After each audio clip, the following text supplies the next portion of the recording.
शांति। 7 मार्च अव्यक्त बाप दादा का आगमन हुआ था और जब बाबा आते थे सभा चाहे कितनी बड़ी हो, 25 से 30 हजार की भी सभा होती थी, तो वातावरण बहुत आकर्षक, रूहानियत से भरा हुआ, सुंदर वाइब्रेशंस चारों ओर फैले हुए, उसे ही देखकर बाबा कह रहे हैं कि ये शम्मा और परवानों की महफिल कितनी श्रेष्ठ है, आकर्षण करने वाली है। ऐसी महफिल कल्प में केवल अब ही होती है, पुरुषोत्तम संगम युग पर, जब भगवान और उसकी श्रेष्ठ आत्माओं का मिलन होता है, महफिल होती है, सभा लगती है।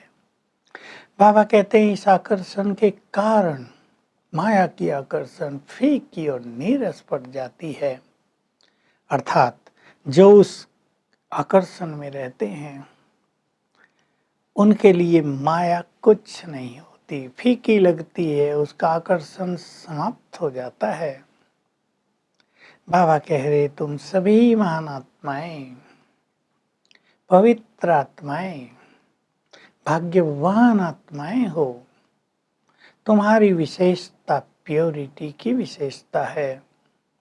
तुम भाग्यवान आत्माओं को जन्म से ही लाइट का ताज मिल गया है सिर पर।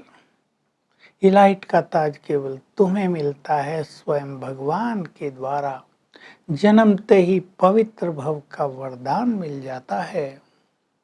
इस पवित्रता में ही तो शुरू से भी विघ्न पड़ते रहे। पवित्रता के कारण ही कई माताओं बहनों पर भी विघ्न आते हैं, लेकिन ये हमारा वरदान है, यही हमारा जीवन है, ये तुम सब याद रखते हो। सुख संबात। जैसे कर्मों की गति गुह्य है, वैसे ही पवित्रता की गति भी बहुत गुह्य है। केवल ब्रह्मचर्य धारण कर लिया, ये तो शुरुआत होती है केवल। तो पवित्रता है सुख शांति की जननी। जीवन में यदि सदा सुख शांति है तो संपूर्ण पवित्रता मानी जाएगी। और दुख शांति की लहर भी आती है, किसी व्यक्ति के व्यवहार के कारण, शब्दों के कारण, स्वभाव के कारण मन में दुख होता है, अंश मात्र भी दुख होता है, तो समझ लेना चाहिए पवित्रता की शक्ति की कमी है। बहुत सुंदर आईना दे दिया बाबा ने। ये पवित्रता की शक्ति बहुत बड़ा कार्य करेगी, ये राहत देगी सबको। बहुत सुंदर उदाहरण है जो अब तो प्रैक्टिकल हो गया है कोरोना काल में। जैसे डॉक्टर्स के आगे भीड़ लगी रहती है, बेड नहीं होती, जगह नहीं होती, ट्रीटमेंट भी नहीं हो पाता।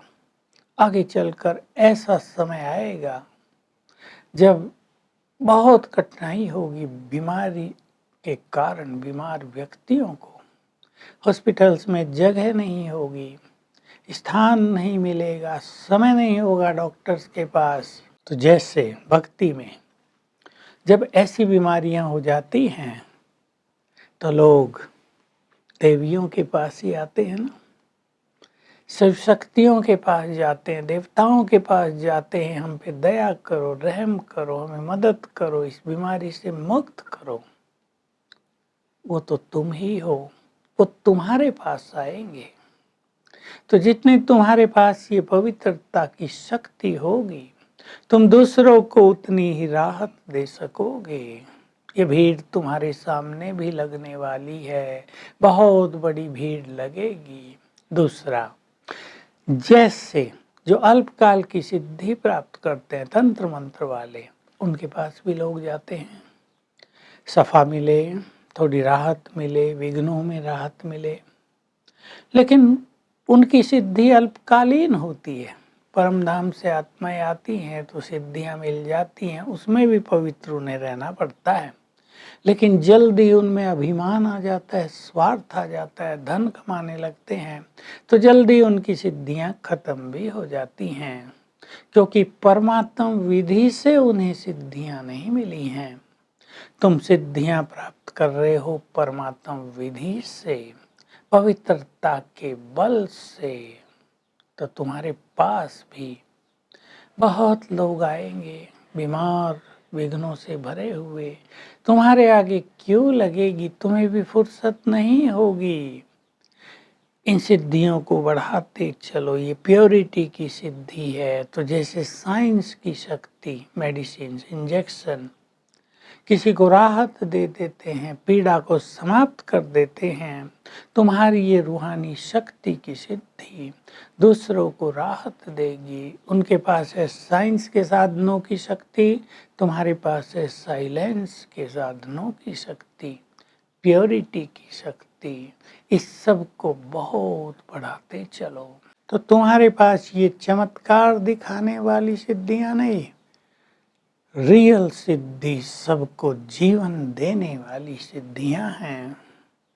कई बाबा के बच्चे बाबा से मांगते रहते हैं, बाबा आशीर्वाद करो, मदद करो। बाबा कह रहे हैं ऐसे मांगने वाले दूसरों को कैसे मदद करेंगे। योग युक्त होकर बाप से सर्व खजाने स्वयं में भरो, तो ये जमा की हुई शक्ति ऐसे समय में बहुत काम आएगी। इंदौर हॉस्टल की कुमारियां आई हैं, बाबा उनको अप्रिशिएट कर रहे हैं। बचपन से ही महान बन गई, पवित्र आत्माएं बन गई, अपने श्रेष्ठ भाग्य के गुण गाती हो ना। वाह मेरा भाग्य, वाह मेरा बाबा, वाह हमारे लिए ड्रामा। इस पवित्रता को कायम रखना, तो तुम्हारी पवित्रता संसार के लिए बहुत काम आएगी। फिर किसी ग्रुप से बात कर रहे हैं, अपने एक एक सेकंड और एक एक संकल्प के महत्व को जानते हो। जो सेकंड और संकल्पों के महत्व को जानेंगे वे महान बन जाएंगे, और जो इन्हें वेस्ट करेंगे वो मांगने वाले रह जाएंगे। तो तुम्हें इन दोनों शक्तियों को निरंतर बढ़ाते चलना है, इस पर बहुत ध्यान देना है और अपने को बहुत भाग्यवान आत्मा समझना है। सवेरे उठते ही अपने भाग्य के गीत गाते रहो, वाह मेरा भाग्य, किसने मेरा भाग्य बनाया है। और अपनी शक्तियों को वेस्ट न करो तो तुम बहुत आगे निकल जाओगे। वरदान है, युद्ध में पीछे हटने की बजाय बाबा के साथ के द्वारा विजय पाने वाले विजयी भव। माया से हमारी युद्ध है। कई योद्धा पीछे हटते रहते हैं, सोचते हैं सारा जीवन माया से लड़ते रहेंगे, थोड़ा बहुत समय होता तो लड़के पूरा कर लेते हैं। लेकिन नहीं, बाबा मेरे साथ है, सर्वशक्तिवान मेरे साथ है। इस निश्चय और नशे के साथ तुम माया से युद्ध करो तो विजय तुम्हारी होगी ही। स्लोगन है, आशा और विश्वास के साथ युद्ध करने वाले सदा विजयी होते हैं। तो आज सारा दिन हम अभ्यास करेंगे, मैं पवित्रता का चमकता हुआ सूर्य हूँ, मास्टर सूर्य। बहुत पवित्रता का तेज मेरे अंदर है। ये पवित्रता की शक्ति सबसे महान शक्ति है। फील करेंगे मुझसे पवित्रता की गोल्डन किरणें फैल रही हैं। हर घंटे में एक बार ये सुंदर अनुभूति करेंगे तो प्योरिटी की शक्ति बढ़ती जाएगी। ओम शांति।